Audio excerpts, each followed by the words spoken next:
Hey, what's going on, YouTube? It's your girl, Chrissy. Thank you for joining another episode of Cipher Knowledge with Chrissy.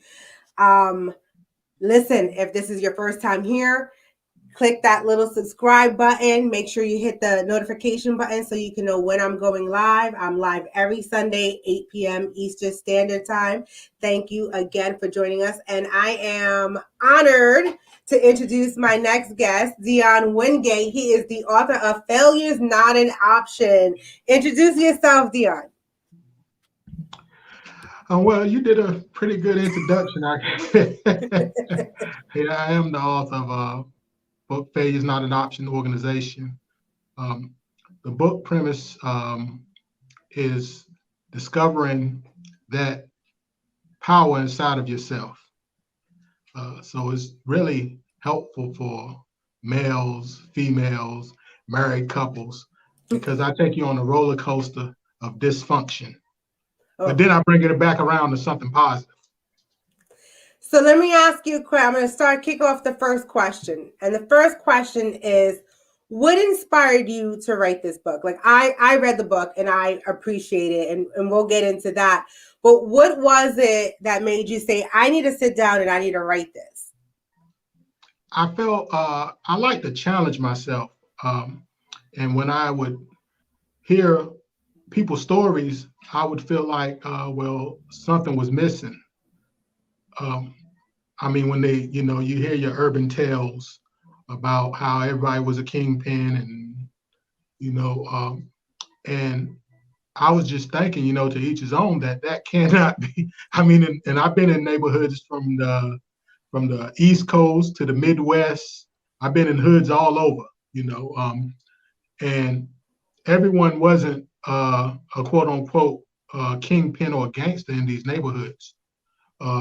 But that's the image that that was portrayed of African American males in a lot of literature. So what I want to do, I want to say it's okay if you dealt with mental health. It's okay if you made mistakes. It's okay if you was unemployed and broke. It's okay, to admit your wrongs. So that was kind of the reason why behind it.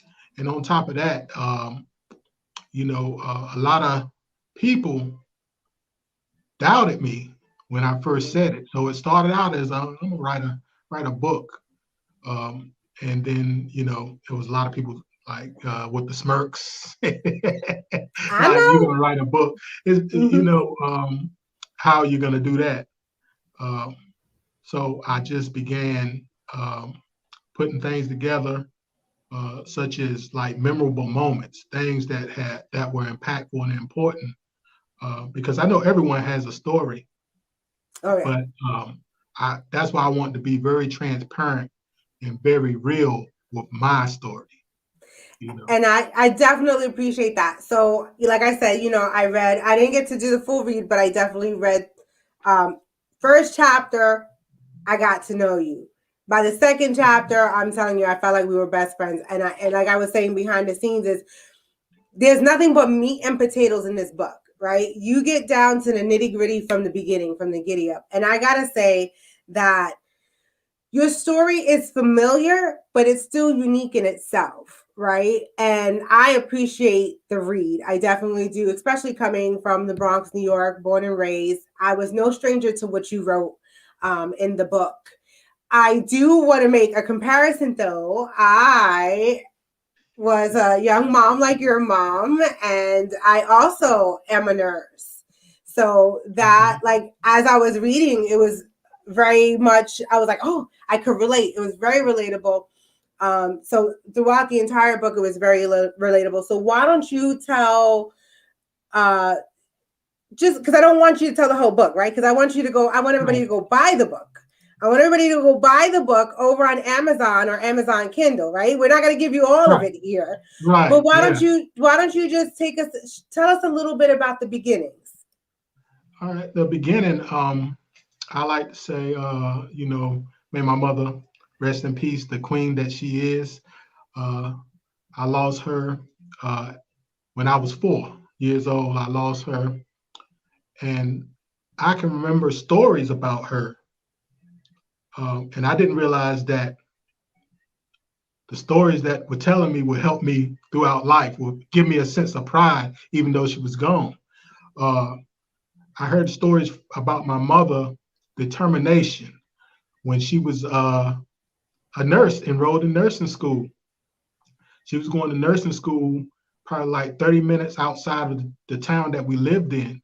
She would wake up every morning and start walking and hitchhike to school until she got her nursing degree. So to me, that was a sense of pride as I got older. That's where the failure is not an option derives from, because I feel blessed to just have her blood running through my body, actually. But moving forward, it was it started. I had a unique, but in certain areas, um, just a normal childhood raised by my grandmother.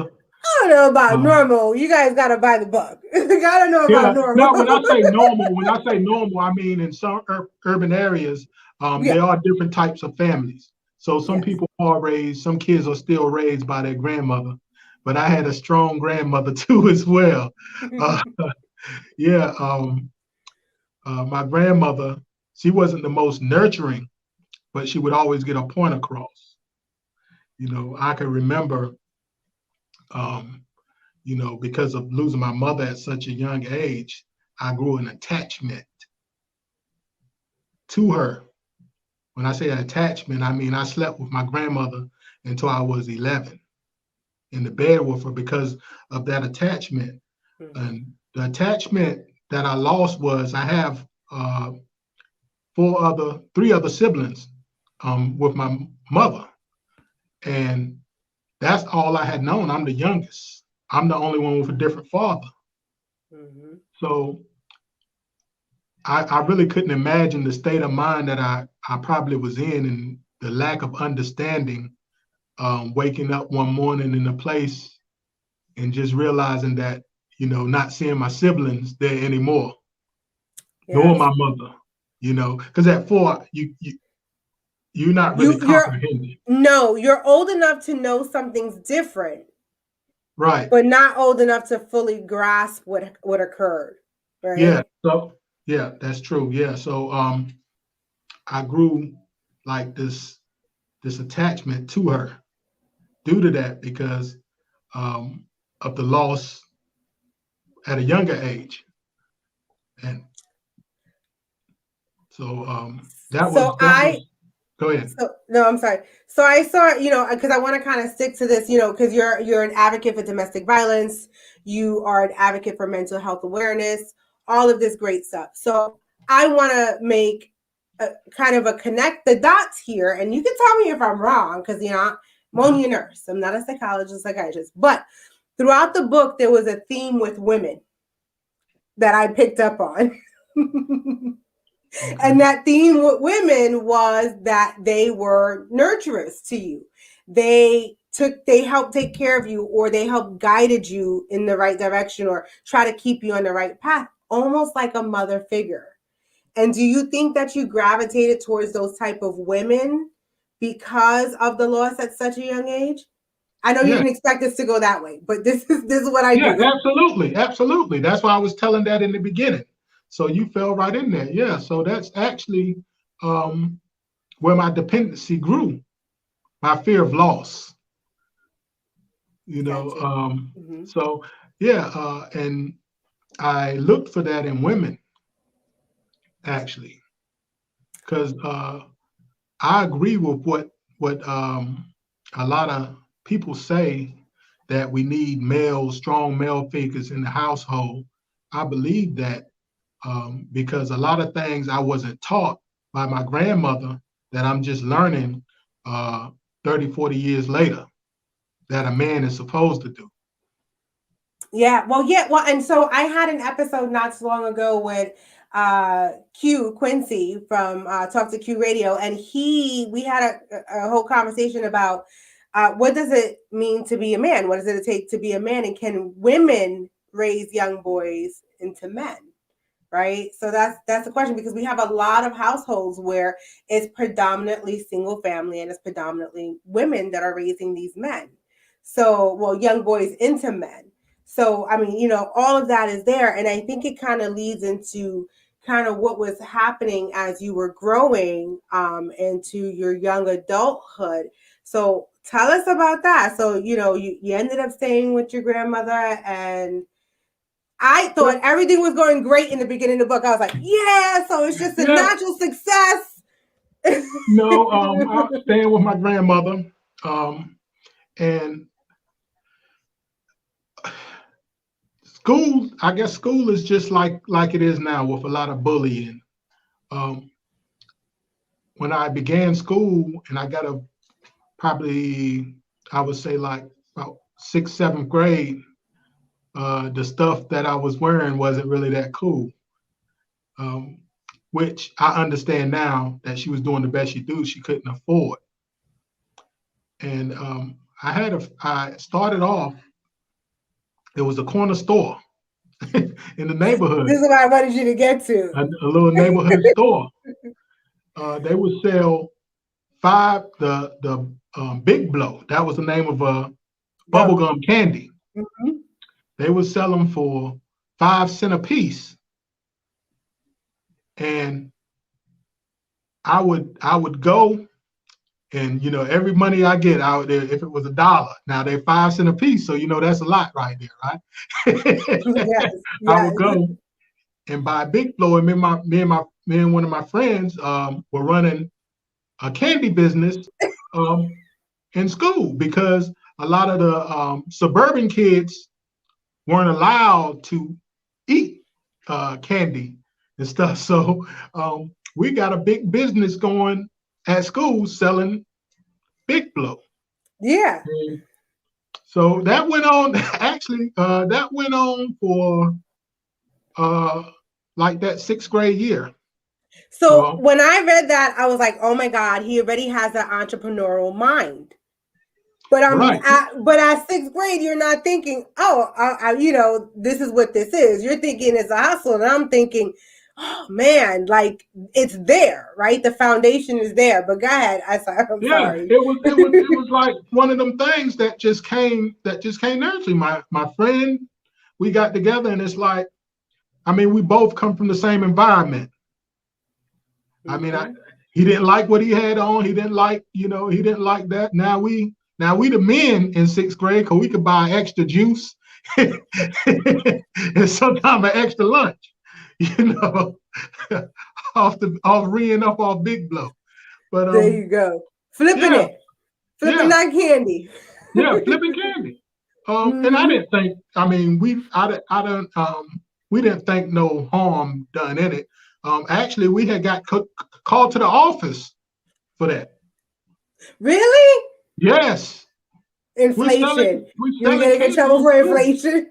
Yes. Nah, because we was selling candy in school, and that was against school rules. So we found a way to get around that. So we had to be discreet. We had to be discreet and do it, but we were still doing it. But actually, that made us more money. Right. The taboo. Right.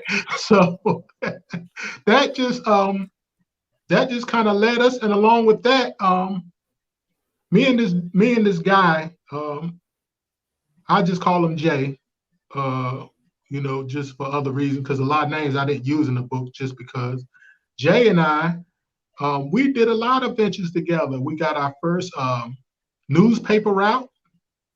Yeah, it was a guy that came around. We'd be in the back of the car rolling up the papers. Then we move up to slinging the papers in the yard. So we was hustling candy and papers at a certain, and I guess the hunger just kind of grew. I had a cousin that was involved in other things, and this was my breaking point. I'm gonna tell you my breaking point. My breaking point was a Christmas. It was a Christmas, and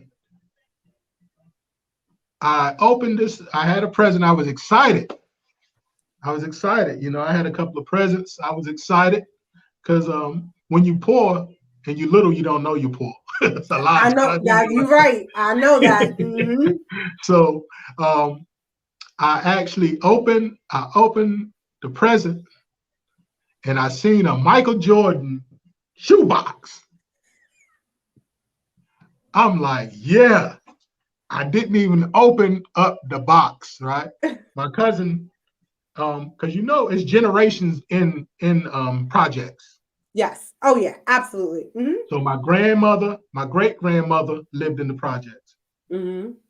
and my cousin, who was in somewhat the same situation I was in, and his story was kind of similar. He lived with my great grandmother, but he was, let's put it like this, he was a little more advanced, so he had Jordans and stuff like that and was getting stuff like that, you know. Mm-hmm. So I was thinking to myself, I'm gonna show him. You should have seen the excitement in my face, like I have some Jordans, because I was used to wearing Cougars. I done stepped up in the world. I have some Jordans. I ran down, it's a big hill to get to my grandmother's house. I ran down the hill. I didn't open the box. I get in there. I tell them to come here. I tell my cousin, everybody crowd around. I open up the box. There's some daggone more Cougars. Guess who had the Jordans? Your cousin. My cousin. They did the switcheroo. So if I would have known better, Cougars don't even come in a box. You know, but as a kid, that broke me. So could you imagine the humiliation? You excited, that excitement over just a pair of sneakers. Then you open up the box, you calling everybody around and everybody looking at you and you hear laughs. Yeah. Man, that was my breaking point. I just threw them on the floor, left out. I didn't even go up my grandmother's house. I don't know. That broke me down to tears. I can't, you know, Yeah. And we look at it and we minimize it, like, oh, he'll get over it. He's a kid. He'll get over it. It's not a big deal. And I think still parents, I think we're around the same age.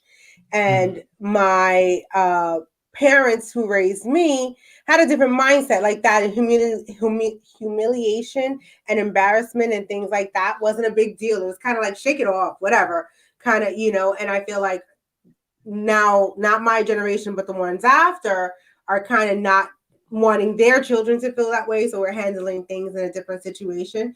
But we don't realize the little things, those little moments, and the fact that you can even recall that moment and know that was the moment that broke you says a lot. So at that point, what are you thinking? You're thinking, screw this, I'm going to go ahead and forget the bubble gum. No, it didn't transition like that. Oh. It was like, well, I'm going to show them. You get what I'm saying? Because them tears were tears of anger. You get what I'm saying? I was mad as Hell at that point. I was mad. I was humiliated. I was, words can't even express the anger that I had inside at that point. So what I would do, I would always, like I said, I had an older cousin that was involved in other things. So with us living so close, so we're more like brothers because of our situation. He's like 10 years older than me, but I was like his little brother.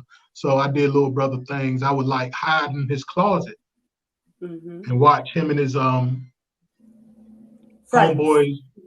Yeah, that's when weed was a big thing. I didn't know now they had pounds and pounds and just stuff. I knew where he kept everything. So it's just wild how it happened. So I'm at school and some suburban kids, they're talking about marijuana. I don't know nothing about it. You know what I'm saying? I'm fresh off the big blow. You know what I mean? Yeah. I'm saying all of it. So I hear them talking. think he was just talking, and I'm trying to play big. Yeah, I can. I got that. Knowing I didn't know what the hell I was talking about. But he told me he'd give me $10, for a dime bag, right? So my buddy, I go there. I know where my cousin's stash is. I give him like a handful. Bro, you know how much money you lost? I would have whooped you. So you know what that happened, right? I was his man. Yes. And my cousin, he's not suspecting me. What I mean? He's not suspecting me at all. It's like, he probably thinking one of his homeboys or somebody, have you been back in the house? Or, so. Somebody's in a dirty ain't count right, the weight, the scale right. Right. So, and the other guy who I was on the paper route with and who I was selling Big Blow with, he was more advanced. He done moved on from Big Blow to, but he wasn't sharing that with me at that point. No. So I'm talking to him one day in the gym. I remember this like it was yesterday. I'm talking to him one day in the gym. I think he had on some new Adidas. Adidas and Jordan, for the generation that don't understand, Adidas and Jordan was neck to neck. They were like, you had to have one or the other. One or the other. Now I had Favor shoes. I don't know if you remember Favor and the balloons. I remember Troop. I said I remember Troop now. Okay. Favor was like Payless. Okay. That's where we got our sneakers from. Yeah. That was like the Cougars. So we was on the same level. We was still we was rocking the same level. That's it. Yeah. So and he pulled out this thing knot of money. I'm like, wow. So, I looking at him, and we start talking. He telling me, how'd you get that? But his cousin, actually, the one that gave it to him. Oh, so he didn't sneak it. He was doing it for him. He had a higher up. See, his cousin already had the mental, like, look, I don't like to call out nationalities or nothing like that, or but look, these suburban kids gonna eat this up right here. Yeah. He already had that concept.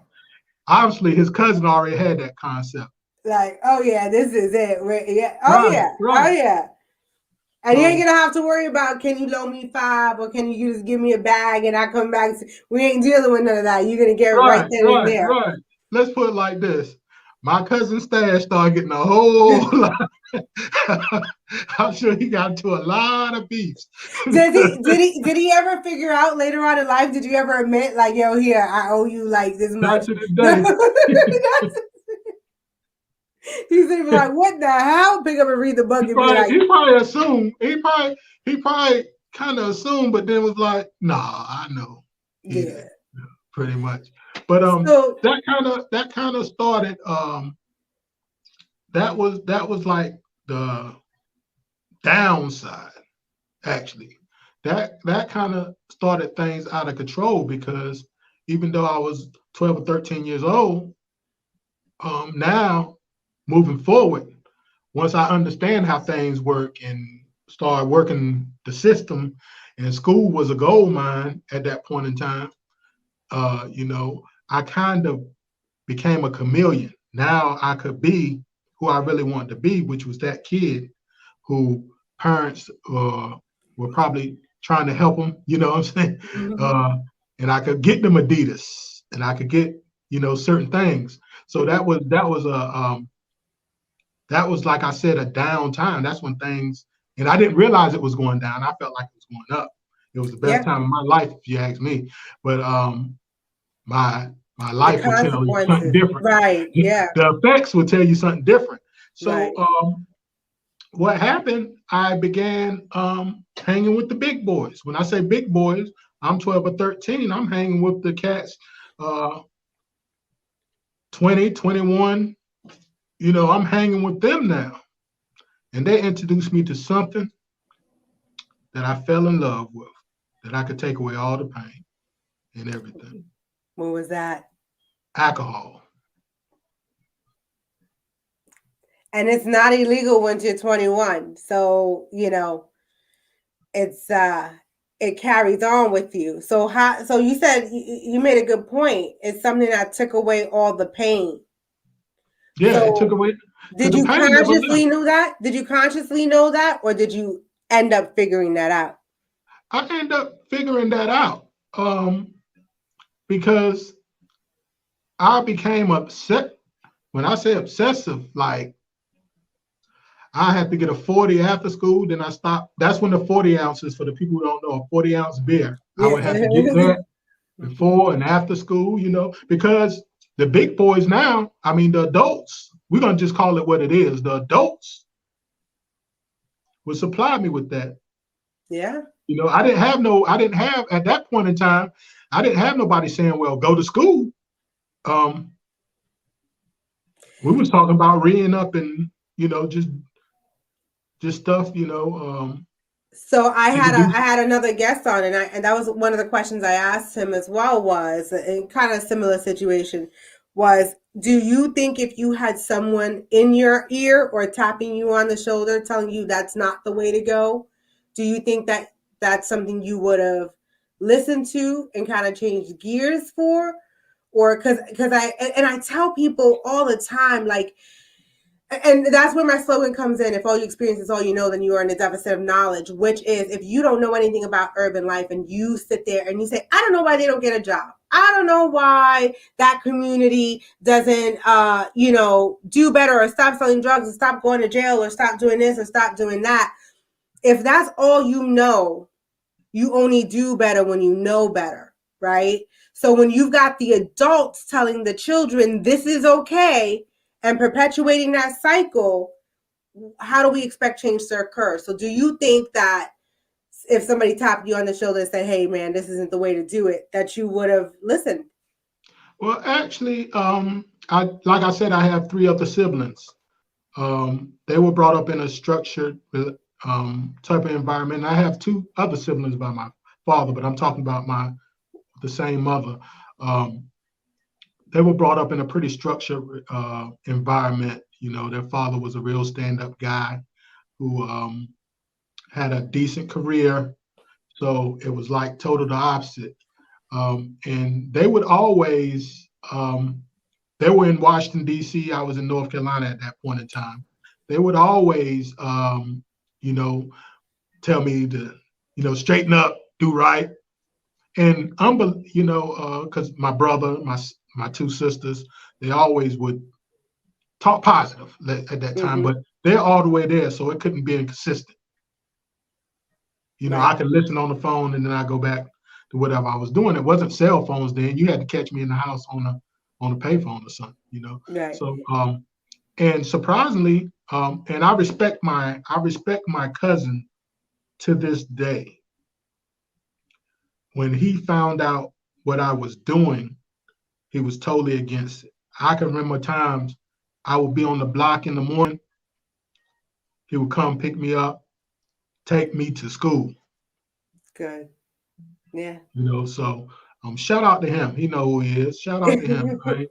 I asked that question because Yeah. so my middle child is going to be 21. My oldest is going to be 28. My middle one's going to be 21. And oh my God, the gray hairs on my head are all because of him, right? So, and then I reflect back when I was a child, and there were things that I did that I wasn't the proudest about. And I remember my friends and my family trying to send me in the right direction, and I didn't care what they had to say to me. Like, it was, I was going to do what I wanted to do when I wanted to do it and how I was going to do it. So you could have beat me in the head. And moving forward, looking forward to my son, when I was trying to handle him and deal with him with his issues, I said to myself, what can I tell him? What have I told younger Chrissy to make her do something different that I can tell my son that maybe he'll reflect on? And I was like, there ain't nothing you can tell me. There was nothing you could tell me. Yeah. I think I know that my mindset was already focused. I found out I can make money doing this. I have no interest in this.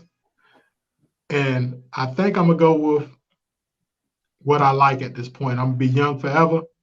Doesn't make, I'm having fun. I'm dating girls, and at that age, I still, without the structure, I messed around and got a female pregnant.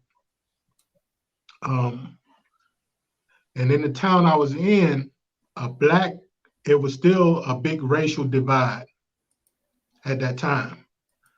And with me getting the young lady pregnant, which was a Caucasian girl at that time, who came from a pretty decent family, there was a lot of pushback from that, for Yeah. me doing that. And another traumatizing thing happened, even though I didn't understand, but I understood at that age that I was getting juked. Um, I signed over my parental rights at 13. Don't ask me how. I did. I know in New York State they have a thing that once the baby's born, is you're an emancipated minor at that point. So I Okay. don't know if there's the same thing. I don't know if it only pertains to the mom. I don't know if the dad's included in any of that, but still, 13 is pretty young to be signing any type of contract or Yeah, agreement. and still at that age, I knew it wasn't something that I wanted to do. They guaranteed me that, and this is a 13-year-old, they guaranteed me that I could leave my record open when I become older. She can find me or whatever. And I still haven't, to this day. Her name is Jamie Brown. That's what she was when she got adopted. And my older sister, she has a baby picture of her that she kept for me. So that's the only thing I have of her. I looked online. Well, we need to start working on that. I'm sure Yeah. you all have worked on it, but we need to push that around the internet, all around everywhere we possibly can, and get that connection made. I'm sorry that happened to you. That's not fair to you or anybody else in the situation. But I want to fast forward a little because I don't want to give the whole book away, right? Like there's some good stuff that keeps going in the rest of the book, and I don't want to give that away. I want them to go to Amazon and purchase it either on Kindle or buy the paperback. I'm telling you, I got it here. It's great. You need to pick it up. But let's fast forward. You hit a couple of bumps in the road, got yourself in a little bit of trouble with the law. A lot of trouble. I was just minimizing it for you. I was doing that for you. No. Got in a lot of trouble with the law. And I got to say that a lot of people, when they have those issues occur, it's not easy to repair their reputation, easy to repair the way people look at you, just any of that, right? Yet here you stand, a successful Black male. Okay, like you have to give yourself a round of applause. I'm doing it if you don't, because I'm telling you, yes, definitely, you deserve it. A lot of people can't pull themselves up by the bootstraps and keep it moving and keep trucking it and go past that. What did it take in you to make sure failure is not an option for you? It took self-evaluation. It took me to look inside myself. It actually took me getting locked up that last time, over 15 years ago, me to realize that I was the problem. It was no more blame game, because I had to look at myself, and I could have been there for a substantial amount of time if the victim would have pursued further charges or anything. But I thank God that she didn't pursue that now. And, shout out to her. She know who she is for not pursuing that. And I was locked up. I never had experience like this, Chrissy, a day in my life I just started crying, and I saw all the pain I was causing people flow through my mind. So And I was said, this after? So I know there was some alcohol abuse in that situation. Was it yes, with a clearer mind that you couldn't hide that hurt and pain anymore? I couldn't hide it anymore. So all the pain we was talking about earlier, it came out. I think about relationships that I had broken. Um, and like you said, we fast forward past a lot of stuff. The in and out of mental institution. I spent most of my uh, from like 25 to at least about 30, um, if not younger, in and out of mental institutions uh, as well. And all that come from the pain from the beginning, like we discussed. Like you said, you got to get the book we didn't get into. Yeah, yeah, I want them. I Um, want them. But we yeah. got a message here from Beverly, and I want to Oh, read it. And she says, okay. I always believed that Dion would be successful because even when he didn't believe it, he was always introspective and self aware. This is his older sister. Hi, older sister Beverly. Yeah. She could tell you some stories too. Oh, I'm I, I sure. I'm gonna tell you this quick one that that Yeah, uh yeah. that we joke about. This was in D.C. She was putting shoes up. She had found these bags in my shoes, right? She thought it was rice. Uh, And that was the most disappointing thing I ever seen her. No matter what I was doing in the street, I don't know, for some reason, she didn't know that I was involved in selling drugs. you know, at that time, oh, until that day. You know what until I that mean? day, And and she could, she. yeah, and she couldn't flush it because she heard about the drug wars on there. She didn't know if I owe somebody money for that. So it was like, damn if I do, damn if I don't. Shout out Beverly, I apologize, but it just made me who I am. Yeah, Exactly. Look at listen.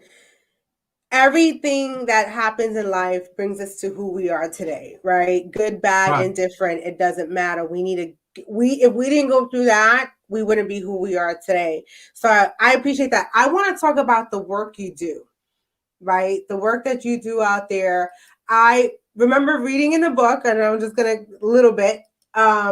You were looking to work with mental health organizations for troubled youth, and you just kept finding yourself hitting the wall because all you kept getting back in response was, "We'll get back to you." What did that make you feel like? That really that tore me apart. That made me feel like them Cougars in the Jordan box. Actually, you know, there's this thing where actually my brother um, Lee, and he's in Charlotte. He had some connections that had got me a job, a moving job. This was, and I tell you, I was proud. I was just sober. I was very proud. I was going to work. I was going to work early. I would get there like an hour early. That's how Mm-hmm. thankful I was. I was on that job for about not even a month, and they come tell me, "Well, your record. What did you do, man? You're a good worker. Your record came back, and we can't hire you." You know, shout out to that company for not hiring me. Give them a round of applause. Well, right? Because you are where you are today. How they That's hired what I you, that said. path would have been different. Listen, like I tell all my exes, thank you for screwing me over because I would have not met my husband if it wasn't for your fuck up. But Yeah. anyway, that's right. So now you get through all that. You're trying to help. You hit the wall, but then you finally do come into a situation. I believe it was your sister who was able to help you get into a cut, right? Yeah. She introduced me to peer support. Actually, she had met a guy, and then me and the gentleman, she connected us. So I was still, if I couldn't get the job, I still had a foot in the streets and a foot, but I wanted to do right. So I took the money I took some of the money I had and went and invested in that class, which was a good investment. So got in that class, completed it, and began to work. But what happened, however, is that when you driven and you start to know your worth, you don't just settle for anything. Actually, You're right. and that could be a curse and a blessing, because some things your mind, your bank account will say that you need, but your spirit will tell you all money ain't good money. There you go. You know, so yeah, that's it. And I never want none of the guys out there to think that uh, I just got it all together. It's always a daily challenge, you know, and anything worth having is going to be a challenge. I feel like now, you know. But that's being able to be in touch with, like what your sister said, being self-aware. Not everybody has that foresight, right? Not everybody has the insight into themselves to be able to be that self-aware and know. But we have your sister again. She says, true transformation. I'm truly proud of Dion. Recognizing mental health is key. We have to support and stand in the gap for our brothers and sisters. You are absolutely, absolutely, absolutely right. And I am, like I said, I'm a nurse, and I am always trying to push for mental health recognition. And I feel like there's also a break in that cycle. I don't know if you've experienced it, Dion. I've, like I said, I've had some trouble with my middle child, my son. There is some mental health issues there. But because he's about to be 21, the minute he turned 18, mom had no say in his mental health care. None whatsoever. And I can't do anything about it. I've been on both sides. I've been on both sides, and it's really amazing to be like dealing with a lot of the companies that treated you. I talk to a lot of people that is. But however, I bring something. That's why I say I can't compromise who I am, because you can't tell me anything and I'm just going to believe it when it comes to mental health. You can't tell me that just an hour of therapy that I walk out of here and my life is going to be just totally different. There's different variables with that. And what I realized when I was going through the system was a lot of disconnect. They put me with this suburban individual that probably just got out of college, that's just coming from a book. And I'm having some whole type of other issues that you probably can't understand. I need my light bill paid. I got this going on. I got that. I'm still dealing with alcoholism. So if I'm dealing with alcohol, why you get prescribing me medicine that you say don't take with alcohol? Did your school teach you that? Mm-hmm. So Mm-hmm. we have to be very aware and have people to advocate for us when we're in that mental state. When I say for us, because I never forget where I come from and who I am.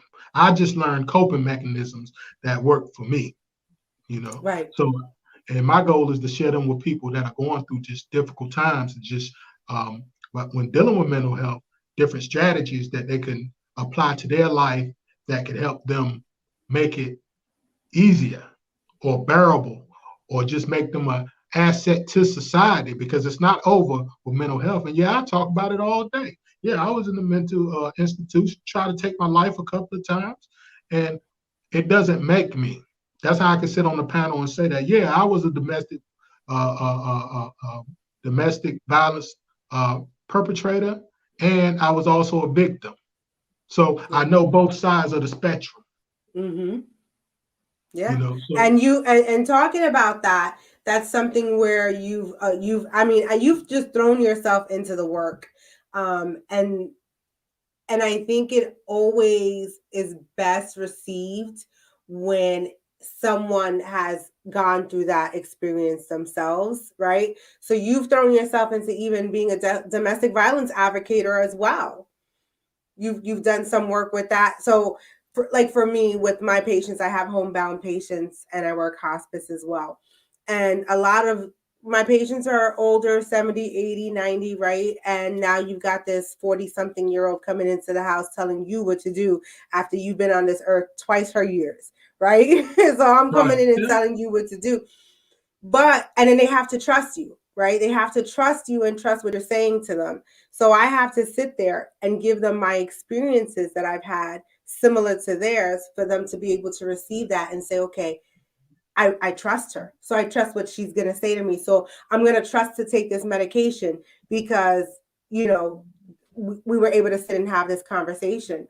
So I think for you having that experience and then putting yourself out there and working with people who've experienced that themselves, I think it's a different, like you were saying, you got the suburban, you know, 30 something just graduated from school with no life experience in the area that they're discussing about, but yet they're going to tell you what to do. Do you find it works better when you talk to people being relatable? Yeah, I actually do. I think with the disconnect about what the mental health community need to, what I think that'll work better if when they kind of come to grips with that, we can work together because their knowledge and what they learn is very valuable. But however, if let's say I was smoking 2 packs of cigarettes a day. I haven't had a cigarette in like 8 years now, but I was smoking 2 packs a day. Yeah. So I could tell somebody who smokes cigarettes all the time, I could tell them the withdrawals. I can have a deep conversation, but I can also let them know the benefits of if they stop smoking, such as your teeth, you'll be able to smile. Your money, look, you're spending, I think cigarettes now, probably in New York, they're probably about $10. What? No, let's try Manhattan 19. And if you go All into right, the so almost borough $20. 13. Yeah, Yeah. they're real addictive, So I could talk to someone versus you talking at them. But if we come together, we can have a common ground. You get what I'm saying? So my information, how I look at it is if not more valuable than that psychologist or psychiatrist right there, because I can get them once they trust me to discuss things that they probably would never ever discuss with you. Because what they're seeing what they can become. So if I'm the test subject that you're trying to turn them into, who better yet to relay the message? Absolutely. Absolutely. My son would tell me all the time, you're wasting your money because I just go in there and tell them what they want to hear and then they leave. Yeah. Like, and he's doing it for you. So the only advice, and I do have, like I said, I have great siblings on both sides that are very supportive on both sides. And I do have a sister, which is Beverly, that was commenting. She's the type that asks questions. She would ask the type of questions to the psychologist or psychiatrist that I guess a lot of people in our community, we put too much trust in them. Yeah. Into the professionals and don't ask questions. Like, ask questions, why is he acting like this off that? So why would you, so with them questions, what I could say for your son, if I could give any advice, is advocate for him. Yeah. You can still advocate for him no matter how old he is. You still could advocate for him. You could ask, look, that doesn't seem like his behavior. Oh yeah. Oh, trust me. That like I'm in there, up there, all of that, all around. Yeah, that's not even. Yeah. Oh yeah. I advocate for. I even advocate for my patients that I'm out in the field for. So like that's I'm good. the. That's all you can do. That's all you can do. Yeah, I got the biggest A on my chest. It's not even funny. So, but yeah, definitely. So I, going back to that whole thing too, I was a diabetic for 14 years on insulin. I lost 60 pounds and changed my entire intake lifestyle. And I am non-diabetic, not on any insulin, although I've put on 30 pounds since COVID, but we're working on that. But haven't we all? Yes. But when I sit with my diabetic patients and I'm like, you can do it. And they're like, how? And I'm like, me, 14 years on insulin. Let me show you how I did it. And then when they see that and they're like, what? And I show them the before and after pictures and just the slow changes that I started to make. They're all receptive. They're receptive to that. I come back to the house the next day. They got all the food I told them to buy. They got, so it's nothing like having that experience or that knowledge to be able to disseminate it to someone else and for them to pick that up and receive it. So I had a great conversation with you. I know there's so much more we can get into, but I want everybody to make sure they go over to Amazon, pick up that book. I do want to ask you one final question, then I'm going to ask you about your businesses and stuff like that. So we're going to make sure you get that in there. But my final question is one that I ask every one of my viewers, and that is there, if there's one piece of lasting advice you could leave the viewers, what would that be? Don't be afraid to dream. I think at a certain age, we limit ourselves by our thoughts, and a dream doesn't cost anything. And you know, you don't know how much I hear people just limit themselves and undervalue themselves, and I was one of them. That's how I could speak for that until I began dreaming. Everything I'm doing is a dream. If I do something and I see I can make money out of it, guess what I'll do? I'll take the proper steps. The state of commerce. I open up. I get the name legalized. I just do the proper steps, and I'll turn it into a business. Go open up a business account, turn it into a business. Why not? There you go. So don't be afraid to dream, because you never know which one to hit. And like I said before, and I like to stress this a lot, Chrissy, I'm always working on myself. I think we're all a work in progress continuously, right? If we stopped learning and we didn't have anything, I don't know that anybody ever reaches self-actualization. Come on, get it right. On the hierarchy, Maslow's hierarchy. I don't think anybody ever reaches that. If you reach that point in life, then the rapture needs to come get you. Because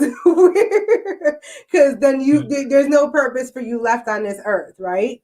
So I want you to tell us about this website down below, www.fno4life.com. What if we go there, what are we going to find there?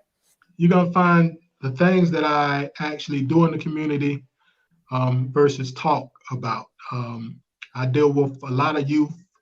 And on that site, you'll see male, female, just youth in general. I partner with the Boys and Girl Clubs, different schools, elementary schools, high schools. I done spoke from elementary to college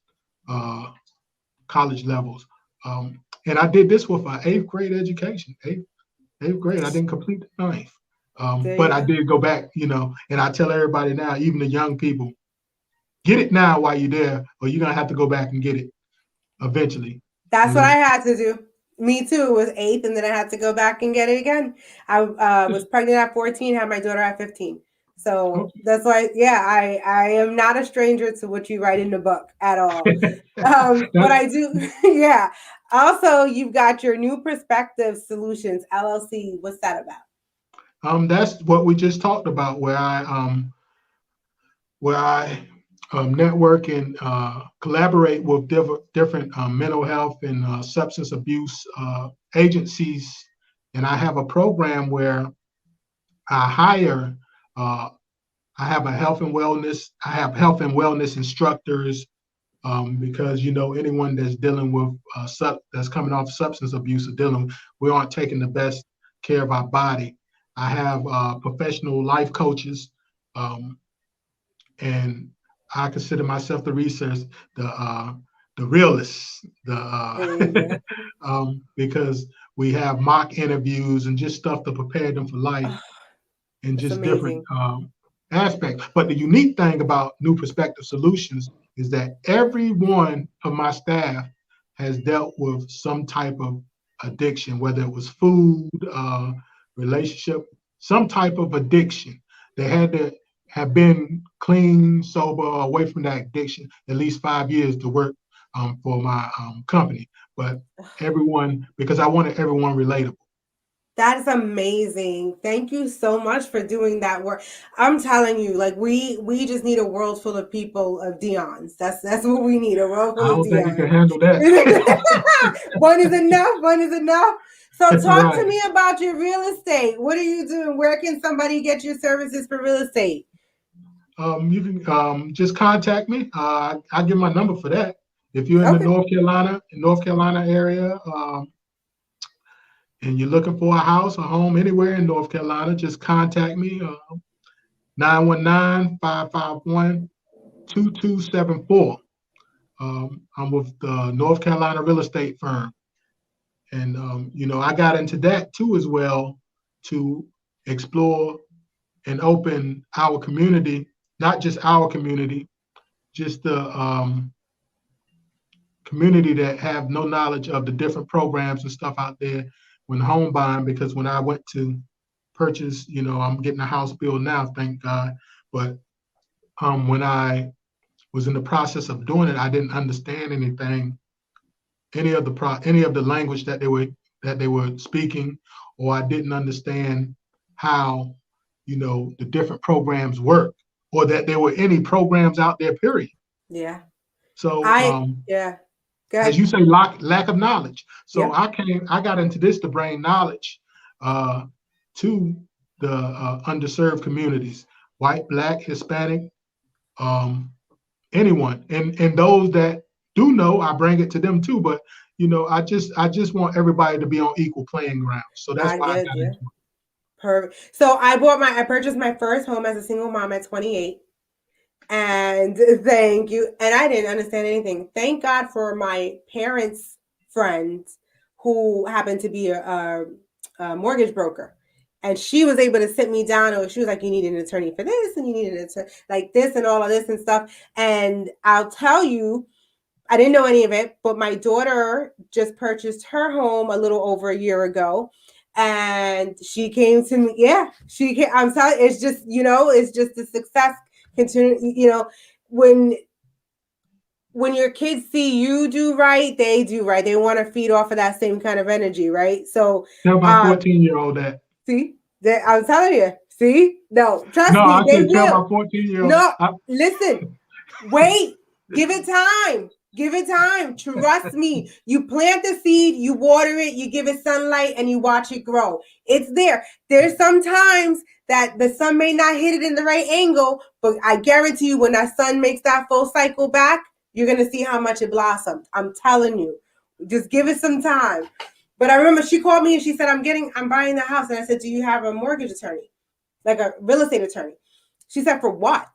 I said, to go over the contract, the closing, all of that. And she was like, I don't need that. My real estate broker told me I don't need that. And I said, you need an attorney. And she was like, no. I said, you know what? If you don't want to pay for it, my gift to you will be paying the attorney. Get the attorney, I'll pay for it. So the attorney tells her, oh, I'm so glad you got me. He tells her, did you sign any documents yet? And she said, no. He was like, oh, well, it's a good thing you got me. And I said, did you tell him that your mama told you? She said, no, I didn't want to look like an idiot. So, like, if you don't have that information, you're going to go off of what somebody else tells you. So, absolutely. So, I thank you so much for coming on. I enjoyed this conversation. I enjoyed the book. Thank you for blessing the world with your story. It's an amazing one. And you continue being awesome and terrific and doing the great things that you're doing out there. So I just want to leave everybody with what I always say at the end is, if all you've experienced is all you know, then you are in a deficit of knowledge. So listen, if this is the first time you're watching, make sure you click that subscribe button so that you can come and see every episode that I have, past, present, future. And on that note, everybody, one love.